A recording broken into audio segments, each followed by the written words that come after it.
ئەمما بەنیسبەتی ئەوەی کە ئایا ئەڵێن ساحر و بکوژ تەوبەیان قوبوڵ نییە، ئەمە تا چەند ڕاستە. بکوژ تەوبەی قوبوڵە، چونکە واتە قاتڵ کابرا مسلمانە و قەتڵێکی کردو، قەتڵەکەی لەسەر و کەفارەتی ئەدا و تۆبەشی لێکە، ئەشە تۆبەکەی قوبوڵ بکرێت.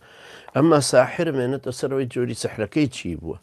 ئەگەر سحرێکی کردبێت کە کوفر بووە، حتمما پێیە کوژرێتەوە، چونکە ئەو کاتە بە مرتەد حسێبە. ئەگەر سحرێکی کردبێ مسلمانە، بەڵام سحرێکی کردو یەکێکی کوشتۆ بەهۆی ئەم سحرەی ئەوە کوژراوە، ئەکوژرێتەوە لەسەری قیساسی لێوەرەگیرێت.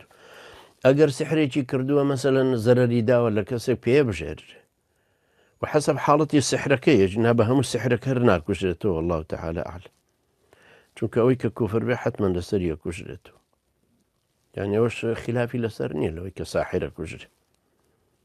باڵێ كخواي قرأ فرمي واتبعوا ما تتلو الشياطين على ملك سليمان وما كفر سليمان ولكن الشياطين كفروا يعلمون الناس السحر. هو خوي كفرة ديارك ساحر كانش أو كفران في خلقك كردوت. ولا صحيح بخاري هاتوا كعمري كري خطاب قال راضي يا أخوة نامين نسي أن يقتلوا كل ساحر وساحرة.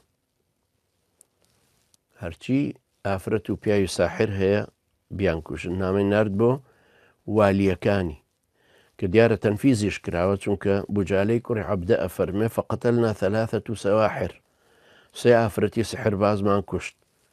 هەروەها حەفسەی دایکی مسلمانان کچی عومەری کوڕی خەتاب خێزانی پێغەمبەری خوا عەلەیهی سەڵات وەسەلام فەرمانی دا بەوەی کە جاریەیەکی هەبوو بکوژرێت، چونکە سحری لێ کردبوو کوژرا.